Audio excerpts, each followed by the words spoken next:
Quand vous pensez que vous n'êtes pas bon et vous lisez là-dedans que vous avez été rendu juste devant Dieu, que vous n'avez pas que du mauvais, mais que Dieu vous a donné la justice, vous devrez peut-être le lire 1000 fois, mais éventuellement la parole renouvellera votre pensée et vous commencerez à penser différemment. Et puis quand la table est mise, vous prendrez part. Père, nous te remercions pour la parole aujourd'hui. Et nous apprécions tellement toute personne que tu as amenée pour que nous puissions tous être ensemble aujourd'hui. Et je prie que leur vie soit impactée par la parole de Dieu pour que je puisse dire seulement ce que tu veux que je dise et pour qu'ils soient très attentifs et écoutent et reçoivent spécifiquement ce que tu as pour chacune de leur vie. Au nom de Jésus. Amen. Psaume 23. Le Seigneur est mon berger. Il me nourrit, me guide et me protège. Je ne manquerai de rien. Il est mon berger, pas juste un berger. C'est personnel. Et ça ne veut pas dire que nous ne voudrons jamais rien, mais ça veut dire qu'alors que nous attendons les choses que nous voulons, nous pouvons être parfaitement satisfaits où nous sommes. Il me fait reposer dans de verts pâturages frais et tendres. Il me dirige près des eaux paisibles et tranquilles. Il restaure et rafraîchit ma vie, mon âme.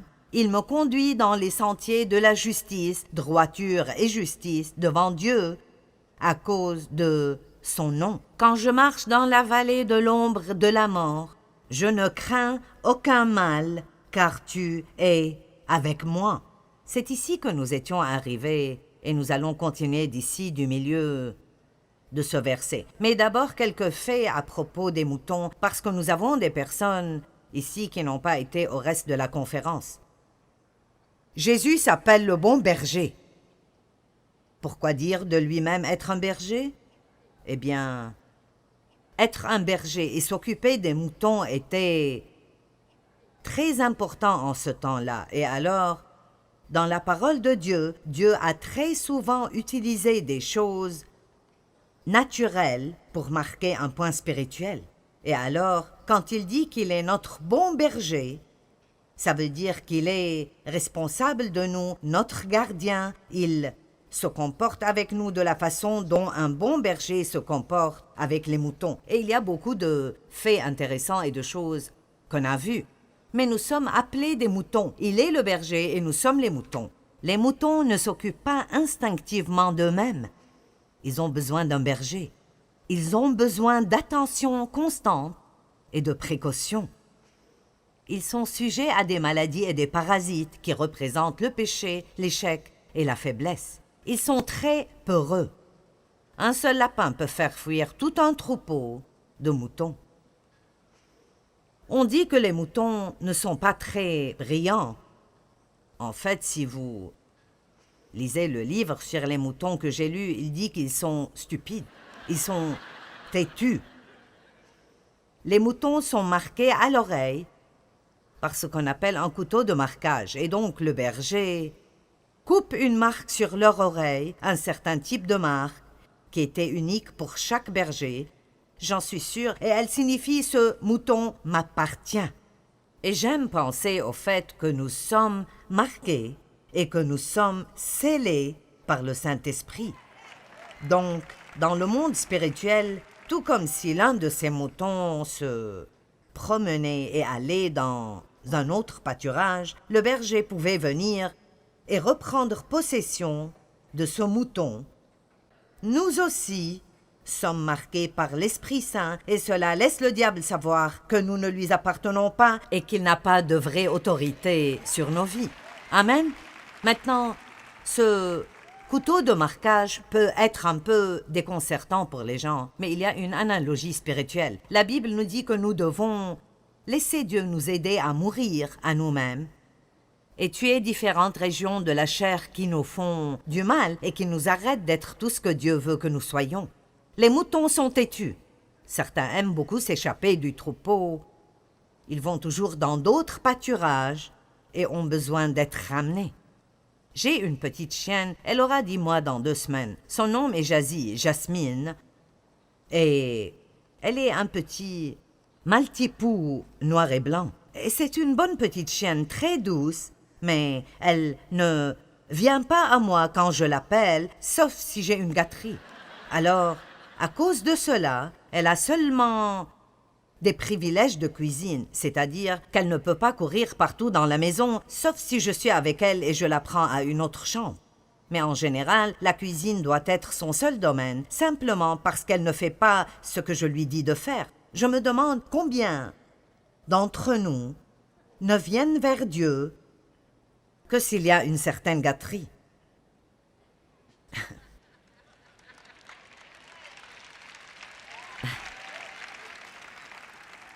Et alors, nous n'avons que des privilèges de cuisine ou, vous savez, certains petits privilèges. Il y a la maison entière à laquelle Dieu voudrait que nous ayons accès, mais nous ne pouvons pas parce que nous n'écoutons pas quand il nous dit quelque chose. J'essaie de dire cela 1 ou 2 fois dans chaque conférence que je fais à présent. S'il vous plaît, comprenez que tout ce que Dieu vous demande de faire ou de ne pas faire, ce n'est pas pour lui, c'est pour vous. Si vous lisez dans la parole que si vous faites cela, c'est un péché, ce n'est pas parce que Dieu essaie de nous priver de certaines choses dans la vie. Tout ce que le monde nous offre, que Dieu nous dit de refuser, est quelque chose qui nous fera ultimement du mal et ruinera notre vie. Tout ce que Jésus nous demande de faire est pour notre bien. Il est le bon berger. Pas juste un berger, le bon berger. Combien d'entre vous se battent contre quelque chose dans votre vie maintenant et vous sentez que Dieu vous demande d'abandonner cette chose et vous avez de la difficulté avec ça? D'accord. Regardez-moi, ne soyez pas des moutons têtus. Ne dites pas mais, dites mais. Amen. Et rappelez-vous que même si c'est difficile pour vous maintenant, si vous vous accrochez à ce que Dieu essaye de vous faire laisser tomber, ça deviendra plus dur et plus dur et plus dur dans votre vie. Ça vous volera tout ce que Dieu veut que vous ayez. Les moutons aussi peuvent aussi s'abattre. Et cela veut dire qu'ils basculent sur le dos et ils ne peuvent pas se lever. Et David a dit « Pourquoi t'as battu, ô mon âme ?» Nous voyons cela comme une différente phraséologie pour la dépression et le découragement. Et Dieu ne veut pas qu'on s'abatte. Il veut que nous soyons debout à vivre la vie qu'il veut que nous vivions. Mais heureusement, il viendra et nous aidera à nous lever quand nous basculons sur notre dos. Mais l'une des raisons pour lesquelles ils s'abattent est qu'ils cherchent toujours les régions douces et reposantes d'air dans les champs pour s'y étendre. Ils ne veulent rien faire qui soit difficile. Et c'est intéressant que la force soit gagnée dans le combat. Nous devons arrêter d'avoir peur des choses difficiles. Quelle que soit la chose dont vous pensez que Dieu vous parle, notre première excuse est « Mais Seigneur, c'est difficile. C'est si difficile. » Eh bien, nous devons ne pas avoir peur des choses difficiles, parce qu'il veut nous fortifier dans les difficultés pour pouvoir nous utiliser pour des choses plus grandes. Et puis, il y a la tonte des moutons. Parfois, ils auront trop de laine, et c'est dangereux quand ils ont trop de laine, parce que ça les rend instables, et une fois de plus, ils peuvent basculer et tomber. Qu'est-ce que ça veut dire quand vous avez trop de laine? Ça veut dire que parfois, nous avons plus de quelque chose que nous pouvons gérer. Parfois, quelqu'un vient et reconnaît un don dans nos vies et ils veulent nous promouvoir à une position et nous ne sommes pas assez matures spirituellement pour cette position et ça finit par nous causer des problèmes au lieu de nous faire du bien. J'ai partagé un exemple dans l'un des autres messages, mais je veux le partager de nouveau parce que je pense que c'est un bon exemple et il y a probablement beaucoup de personnes qui regardent le programme télé aujourd'hui qui ne l'ont pas entendu. Nous avons un refuge pour hommes qui s'appelle le Centre des rêves de St. Louis. Et ce refuge est conçu pour amener la restauration aux hommes qui ont essentiellement détruit leur vie avec la drogue et l'alcool et juste toutes sortes de mauvaises choses. Plusieurs d'entre eux, si ce n'est pas presque tous, ont fini par vivre dans des asiles ou même par vivre dans la rue. Et alors, nous prenons 35 hommes à la fois et nous les aidons à passer par un programme de restauration totale. Certains d'entre eux ont des dents manquantes, ils ont juste toutes sortes de situations. Et donc, alors qu'ils sont dans ce programme, l'une des choses qu'ils font est de devenir membres de ce qui est une chorale d'hommes, juste pour les impliquer dans quelque chose de bien. Et probablement aucun d'entre eux n'est assez compétent pour pouvoir chanter tout seul. Mais c'est étonnant combien ça sonne bien quand ils chantent ensemble. Mais nous les avons fait venir à notre conférence pour femmes il y a juste quelques semaines. Et il y avait à peu près 14 000 femmes là-bas. Et là, ces 35 hommes se sont tenus là et ils ont chanté « Je suis racheté ». Et c'est quelque chose de touchant. Je suis racheté, je ne suis pas l'homme que j'étais. J'ai été renouvelé. Et ça a cassé la baraque. C'était génial. Donc, après cela, ils ont reçu des demandes de différentes personnes. « Est-ce que vous viendrez à mon église pour chanter ?» Et alors, les gens qui m'en ont parlé ont dit « Oh oui, c'est vraiment bien !» Et même quand j'ai dit à la foule l'autre nuit, tout le monde a dit « Ouais, c'est génial !» Et puis j'ai dit « Je ne les laisserai pas y aller. » Ils m'ont regardé en disant « Eh bien, pourquoi ?» Parce qu'ils ne sont pas prêts pour cela. Ils n'ont pas besoin d'être promus à une plateforme. Ce dont ils ont besoin est de rendre leur vie juste devant Dieu, d'obtenir la stabilité, de se débarrasser de toute la mauvaise influence qu'ils ont eue dans leur vie. Et alors, je ne serais pas une très bonne bergère si je leur donnais trop de laine. Et je sais que tout à coup, ils tomberont quelque part et se fourreront dans le même pétrin où ils étaient auparavant. Alors ne soyez pas surpris quand vous pensez que Dieu ferme des portes qui vous ont été ouvertes et par lesquelles vous voulez passer. Restez toujours dans le moment choisi par Dieu. Dans Jean chapitre 15, il parle de l'élagage. Il dit qu'il est la vigne, que nous sommes les branches et qu'il taille les régions mortes de notre vie. Et ceci est vraiment en quelque sorte la même chose que le processus de tonte des moutons. Il nous garde toujours dans un endroit où nous pouvons porter le plus de fruits, pas là où nous pouvons recevoir le plus d'attention dans le monde. Allez, donnez gloire à Dieu. Bon.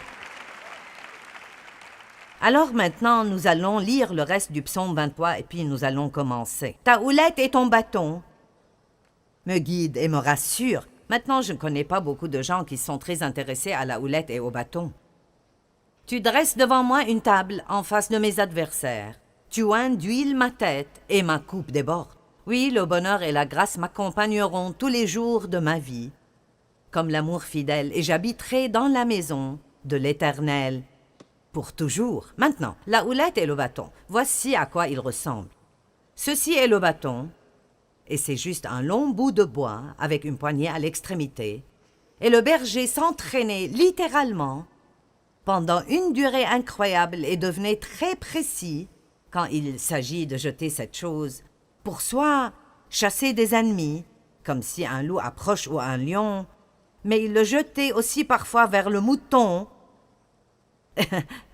Si celui-ci s'éloignait, s'attirait des ennuis ou faisait quelque chose, il ne le faisait jamais pour aucune autre raison que de les garder en sécurité.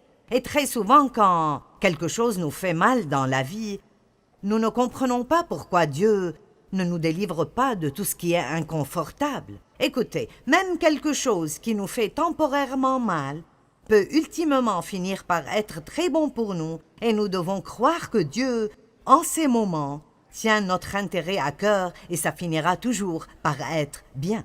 J'ai écrit dans mes notes, même un nom de Dieu est une bonne chose. Ce n'est pas toujours bien d'entendre oui de Dieu et alors, ceci est le bâton. Et ceci, vous avez vu des images de bergers, je veux dire, ils marchaient avec ceci tout le temps. Eh bien, ils ne le portaient pas pour eux-mêmes, ce n'était pas vraiment une canne. Ils l'utilisaient pour ramener des moutons rebelles. Ils sortaient, le mettaient autour du cou et les ramenaient. Donc, j'ai amené un mouton ce matin.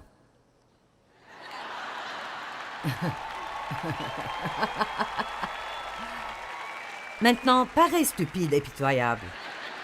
Merci. Maintenant, disons donc simplement que ce mouton berger ici, ce qui est un oxymoron, mais le mouton Mike, R.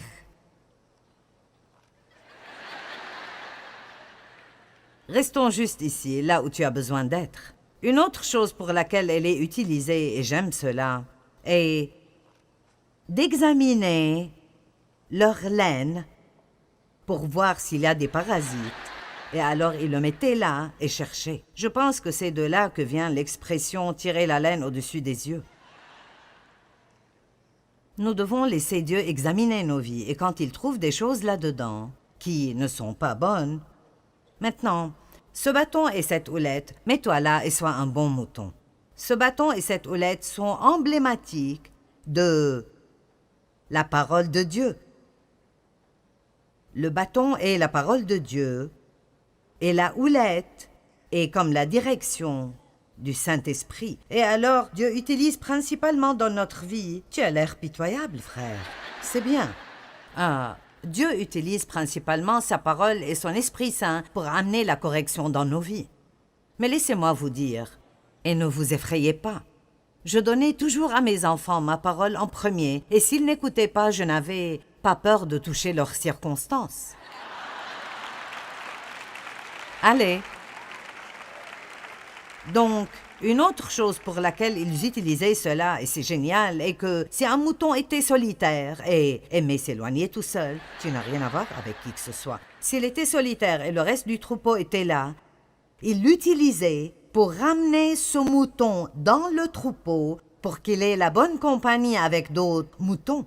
Allez, certains d'entre vous sont solitaires.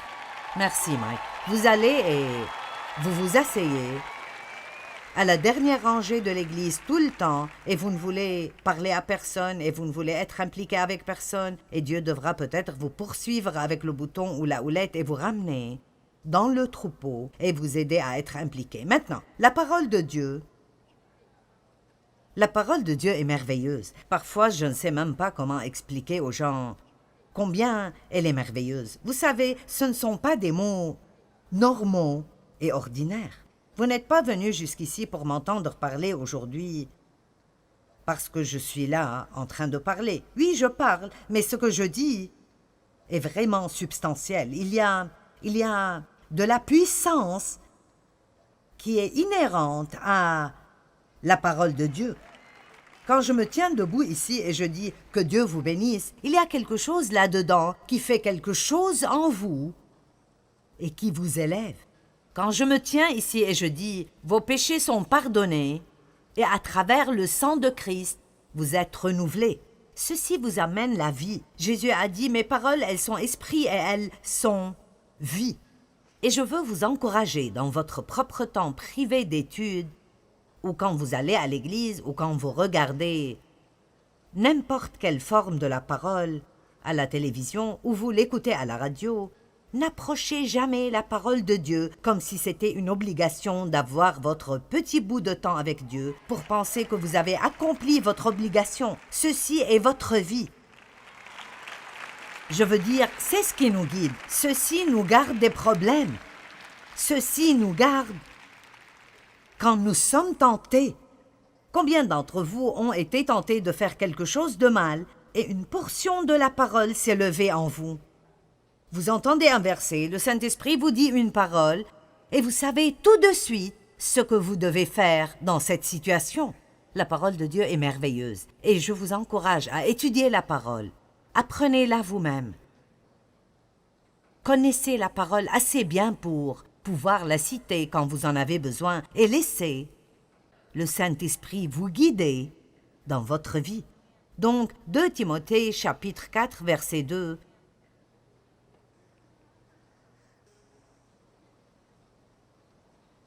Vous savez, nous avons, en quelque sorte, cette chose qui se propage dans certains cercles. Et je n'aimerais pas me tenir devant Dieu et faire un compte-rendu du don qu'il m'a donné si je ne corrigeais jamais personne avec la parole ou si je ne lui disais jamais ce qu'il ne voudrait pas entendre. Et très souvent, nous faisons cela parce que nous avons peur de perdre les gens si nous leur disons la vérité. Eh bien, l'essentiel est que mon travail est de servir Dieu. J'espère que vous m'aimez, mais j'essaie de vous sauver la vie. Vous savez,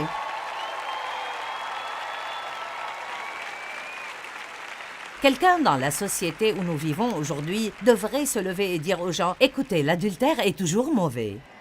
La fornication est toujours mauvaise. Vous ne devez pas vivre avec quelqu'un à qui vous n'êtes pas marié et coucher avec eux.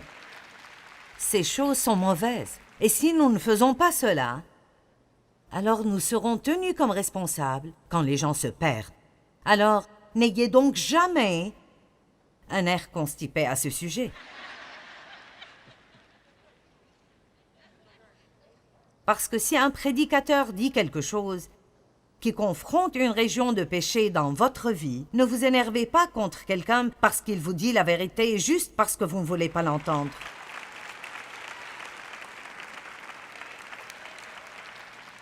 Le dessert est bon, mais à force, vous mourrez.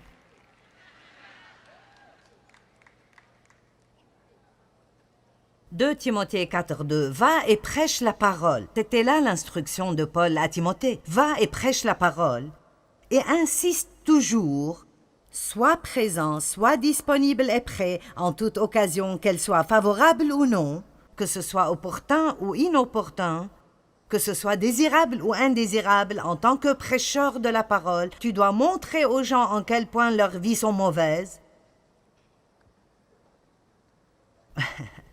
Établis leur culpabilité, réprimande et corrige, censure et exhorte, encourage. Cela en fait partie. Ce n'est pas que nous ne voulons pas être encouragés. Sois inlassable et inépuisable en patience et en instruction. Donc la parole de Dieu ne sera pas toujours juste quelque chose qui vous fait vous sentir bien. Parfois, Dieu jettera toute une section de la parole vers vous qui parle d'une certaine région dans votre vie et qui vous dérange vraiment à ce moment. Mais ne vous énervez pas contre le messager. Apprenez juste qu'il est un bon berger qui essaie juste de vous garder des problèmes plus tard. Maintenant, nous avons besoin de discipline. La Bible dit que si Dieu ne nous disciplinait pas et ne nous châtiait pas, il ne nous aimerait pas. Et comme je l'ai dit, il essaye d'utiliser sa parole d'abord. Mon fils m'a dit un jour, et j'aime cela, mon fils aîné a dit « Je dois honnêtement admettre qu'à chaque fois que j'ai dû être appelé, il travaille pour nous. À chaque fois que j'ai dû être appelé et j'ai vraiment été corrigé par toi et papa pour quelque chose. Maintenant, écoutez cela. Il a dit « Pour être honnête, je peux vous dire que l'Esprit Saint a déjà essayé de me dire cela 3 ou 4 fois et je ne l'écoutais pas. » Donc, voici l'essentiel. Dieu voudrait garder vos problèmes entre lui et vous. Il préférerait vous corriger en privé et que vous le laissiez s'occuper de vous sans que personne d'autre ne sache jamais que vous étiez un mouton rebelle. Mais laissez-moi vous dire, si vous ne vous couchez pas dans les pâturages verts, il vous fera vous coucher dans des pâturages verts. Et si vous ne recevez pas la parole, il vous aime assez qu'il va se mêler de vos circonstances.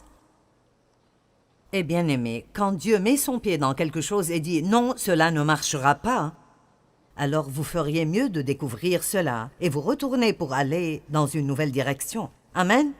Je me moque de combien ma chienne veut sortir de cette cuisine et courir dans la maison avant d'apprendre à venir chez moi avec ou sans gâterie. Elle ne sortira pas.